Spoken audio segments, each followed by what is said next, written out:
toute l'actualité à temps réel, sur Référence TV.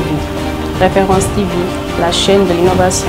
Mais c'est, comme je le disais tout à l'heure dans mon discours, un honneur que les étudiants que je n'ai peut-être pas eu comme étudiants dans mon cursus aient pensé à moi pour me désigner comme parrain. Je considère cela comme un honneur.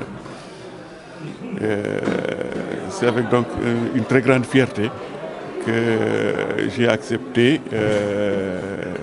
cette proposition qu'ils m'avaient faite à l'époque.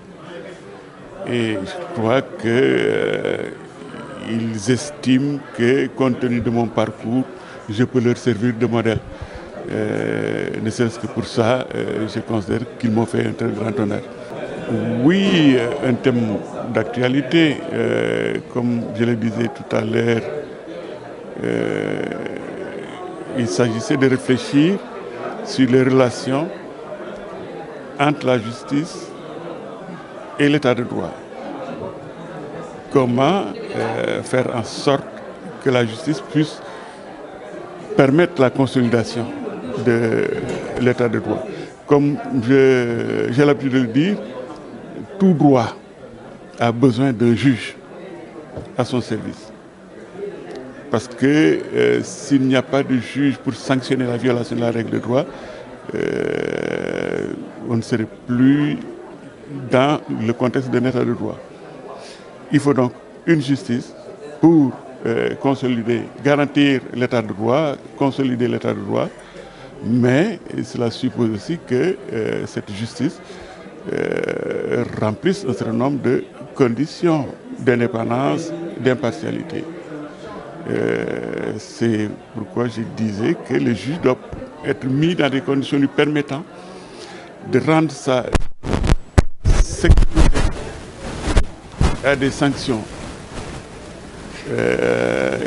qui ne méritent pas de subir, ou sans espérer une promotion qui ne mérite pas.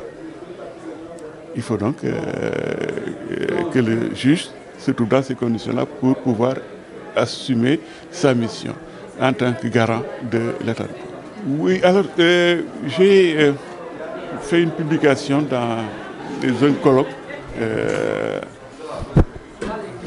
en France, à l'Université du Havre, sur les relations justement entre la justice communautaire et les juridictions nationales. Et je parlais justement de ces relations heurtées entre les juridictions communautaires et les juridictions nationales, notamment les juridictions constitutionnelles. J'avais remarqué que dans tous nos pays, nous avons des juridictions constitutionnelles qui rendent des décisions qui ne peuvent pas faire l'objet de recours. La Constitution du Sénégal, par exemple, est très claire sur cette question. Le Conseil constitutionnel rend des décisions sans recours. Des décisions qui s'imposent à toutes les autorités. Le Conseil constitutionnel du Sénégal avait rendu une décision en 2018 pour dire que le code électoral, notamment les dispositions sur le parrainage, étaient conformes à la Constitution et aux instruments internationaux auxquels renvoie le préambule de la Constitution et qui font partie du bloc de constitutionnalité, notamment la Charte africaine des droits de l'homme, la Convention universelle des droits de l'homme, etc. Mais qu'est-ce qu'on constate? Qu'une juridiction communautaire, la Cour de justice de la CEDEAO, qui prend les mêmes instruments qui avaient été utilisés par le Conseil constitutionnel national pour contrôler la conformité de la loi à la Constitution, pour dire que la loi sénégalaise est contraire à ces instruments-là. Une manière de remettre en cause indirectement une décision rendue par le Conseil constitutionnel du Sénégal. Et je crois qu'il y a une matière à réflexion. Parce que c'est des juridictions qui, à la limite, s'érigent en censeurs des décisions rendues par les juridictions souveraines de nos États. Voilà un peu ce que m'inspire cette question sur les relations entre les juridictions communautaires et les juridictions nationales. Vous savez, on a toujours des droits en conflit. Nous avons le droit de s'exprimer librement, d'exprimer librement ses opinions par la plume, par la radio, par la télévision, par les réseaux sociaux. Mais il y a un autre droit tout aussi important qu'il faut préserver.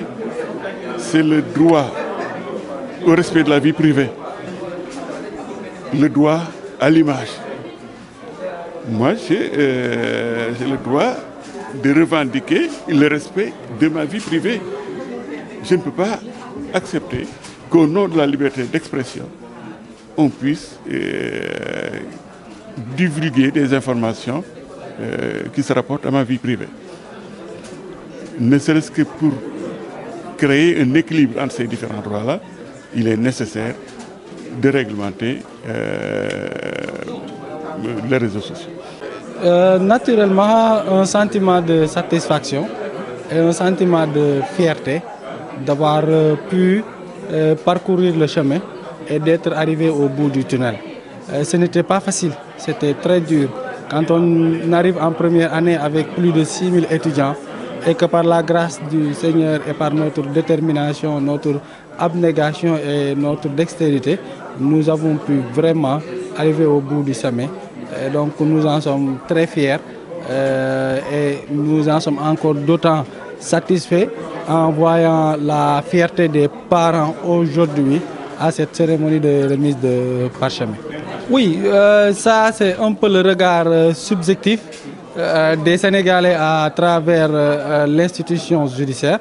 Ça, c'est un regard vraiment qui n'est pas scientifique. Et ce qui cristallise parfois les débats, c'est que parfois les vrais acteurs ne prennent pas la parole au niveau de vos organes de presse. Ça aussi, j'en tiens un tout petit peu responsable la presse sénégalaise, parce que quand dans certains débats, vraiment, il faut inviter des personnes, ce que nous disons dans notre jargon, des personnes dont la voix est autorisée. Et le doyen Ndiaye Diouf, comme vous venez de le dire, personne ne conteste plus ses qualités scientifiques. C'est reconnu au niveau national, au niveau africain et au niveau international. Je pense que vous avez pu regarder au cours de cette cérémonie tous les travaux scientifiques qu'il a eu à diriger, les distinctions qu'il a eu à avoir au cours de ce parcours, au cours de son parcours. Toute l'actualité à temps réel, sur Référence TV. Référence TV, la chaîne de l'innovation.